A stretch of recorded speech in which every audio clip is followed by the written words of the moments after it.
Hola, ¿qué tal? Quien les habla, Dorillanet Ruiz, estudiante de la Universidad Bicentenaria de Aragua de la Facultad de Psicología, trimestre 7, sección T1. Y vamos a abordar este tema en el día de hoy, psicología experimental, cómo hacer experimentos en psicología. Para ello daremos inicio o estaremos desarrollando varios ítems que iremos desarrollando o explicando en todo el trayecto, en todo el proceso de la investigación, ¿verdad? Primero que todo vamos a resolver cómo hacer observaciones ordenadas. Cómo hacer observaciones ordenadas.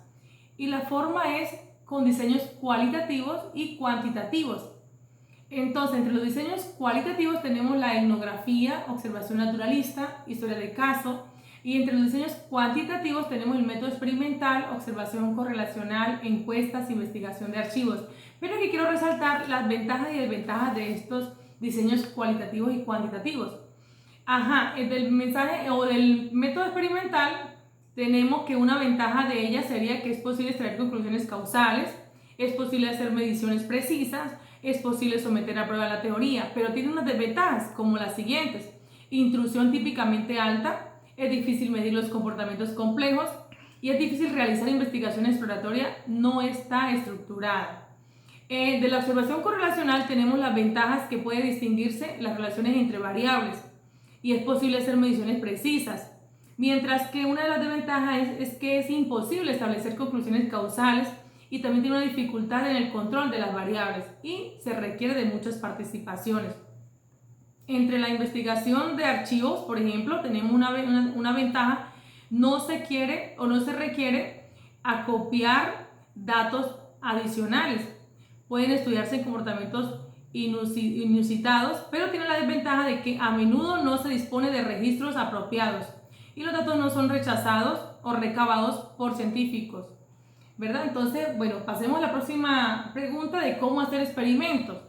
Para ello vamos a usar distintas variables. Entre ellas tenemos las variables dependientes, independientes, de control, variables aleatorias, aleatorización restringida y variables de confusión. Aquí quiero hacer una pequeña explicación de lo que sería una variable dependiente de una independiente. Por ejemplo, los alumnos que asisten a un salón de clase o a una aula de clase. La variable independiente sería el ritmo de la clase y la variable dependiente sería el nivel de ruido, ¿verdad? Por otro lado, vamos a resolver entonces cómo tener una idea para experimentar. Cómo tener una idea que sea única para desarrollar una investigación científica en psicología. Y primero que todo vamos a mencionar lo que no debemos hacer en una investigación científica, ¿verdad? Que sería el temor a las ideas de experimentos, como la geniofobia, que es el temor a la genialidad, o sea, ese temor a llamarse genio.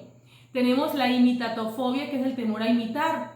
Tenemos la parafernaliafobia, que es el temor al equipo, y manufobia, al temor a hacer las cosas con la mano. También tenemos la parsimonifobia, que es el temor a la simplicidad. La calculofobia, el temor a la estadística.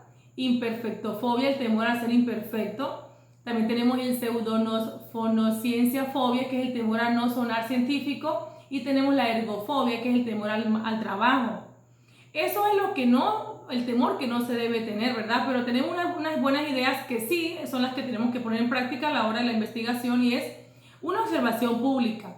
El observarse a sí mismo, observar también a los amigos, observar a los niños, a las mascotas, tener una observación vicaria, que sería la observación que se le hace al modelo y también el personaje que está observando, ¿verdad? Y que se amplíe su propia investigación. Otra de las preguntas que nos debemos resolver o responder en una investigación científica de psicología puede ser: ¿cómo decidir qué variable manipular y medir? Entre las variables que podemos manipular y medir tenemos elección de una variable independiente. Entre ellas tenemos la definición de la variable independiente, elección del rango de su variable independiente. También tenemos la elección de una variable dependiente, más sobre definiciones operacionales, confiabilidad y validez, variables dependientes observables directamente. Tenemos las variables dependientes únicas, variables dependientes múltiples, variables dependientes compuestas, y entre estas tenemos las variables dependientes indirectas. También tenemos mediciones fisiológicas y las mediciones del comportamiento. La otra pregunta que nos debemos responder es: ¿cómo diseñar investigaciones que no son experimentales? Entonces tenemos las cuasi experimentos o cuasi experimentales y diseños no experimentales, que tenemos entre ellos los diseños no experimentales y los diseños cuasi experimentales, diseños de sujeto único y de línea base con N pequeña, datos individuales y agrupados, procedimientos de línea base, investigación con encuestas, formas de investigar con encuestas, selección de la muestra, preparación de un cuestionario para la encuesta. Vamos a detallar aquí como investigación de encuesta, vamos a tener un detallito aquí, por ejemplo, usar una encuesta como, por ejemplo, opiniones sobre el tema del aborto. Usaríamos las respuestas como, por ejemplo, muy en desacuerdo, neutral, de acuerdo y muy de acuerdo. Por ejemplo, decir el aborto es un pecado, entonces se enumeraría de 1 a 5 y conseguiría entonces la preparación de un cuestionario. Eso sería la preparación de un cuestionario para una encuesta, ¿ok? Ajá, dicho de otra manera, también podríamos decir que los experimentos cuasi experimentales también tienen ventajas y también tienen sus desventajas, ¿no? Una de las ventajas de los cuasi experimentales es que permiten la investigación aplicada cuando no es posible hacer experimentos. También es posible valorar las amenazas a la validez interna. Pero las desventajas son que hay amenazas a la validez interna. Los diseños son más complejos que los experimentos tradicionales y el análisis estadístico puede ser difícil. De los experimentos de línea base, ¿cuáles serían las ventajas?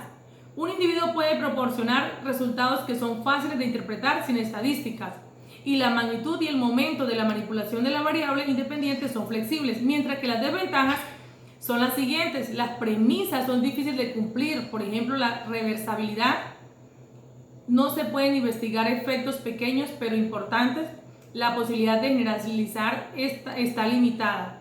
Y la desventaja de las encuestas y las ventajas, vamos a mencionarlas aquí a continuación, ¿verdad? Entonces, las ventajas de las encuestas puede ser que pueden investigarse en eventos internos, por ejemplo, actitudes, y se reúnen rápidamente grandes volúmenes de datos.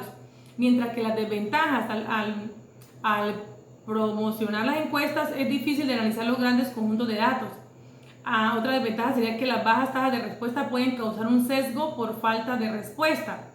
Los resultados son correlacionales, así que no puede deducirse una causalidad.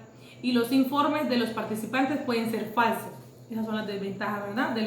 De las diferentes variables que estamos mencionando de cómo diseñar la investigación que no sea experimental. Tenemos aquí entonces, ya para ir finalizando, cómo interpretar los resultados experimentales. De qué manera podemos interpretar cada una de estas investigaciones que ya hemos realizado. Y lo vamos a hacer por medio de gráficas. Entre ellas tenemos gráfica de las distribuciones con frecuencia, estadística para describir distribuciones de tendencia central y de dispersión, gráficas de relaciones entre variables, trazado de gráficas, descripción de funciones, describir la fortaleza de una relación, diagramas de dispersión, coeficientes de correlación. También tenemos interpretación de los resultados a partir de experimentos factoriales, como efectos principales y interacciones.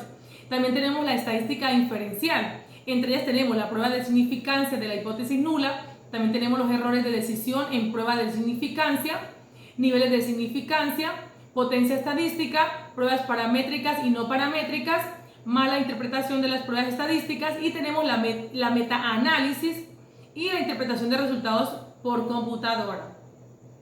Y ya como le decía, ya para entregar el informe tenemos cómo informar estos resultados experimentales y tenemos un orden aquí de cómo es que debemos entregar este informe, ¿verdad? ¿Cómo es que difiere el estilo de la APA de las demás? Eso es una forma que hay que tener mucho en cuenta a la hora de entregar el informe. Tener un lenguaje transparente y claro. Las citas, usar las citas bibliográficas en que nos apoyamos, ¿verdad? Subtítulos, notas al pie, desacuerdos si los hubiere, muletillas conclusivas, partes de un informe, cuidado de prejuicio lingüístico, estilo de escritura, la lista de los 10 principales faltas que no se deben cometer, por ejemplo, como no utilizar el tiempo pasado para lo que se hizo o el tiempo presente para la teoría o los resultados que tienen una aplicación. Y tenemos muestra de un informe, presentaciones en congresos, porque hay que presentarlo, presentaciones orales y carteles. Y finalmente, pues, como le explicábamos hace unos minutos, que debe llevar en la portada la introducción, métodos, resultados, discusión, entre otros, ¿ok? Bueno, esto ha sido todo por hoy. Gracias, espero haber llenado sus expectativas. Cualquier duda, solo háganoslo saber. Gracias.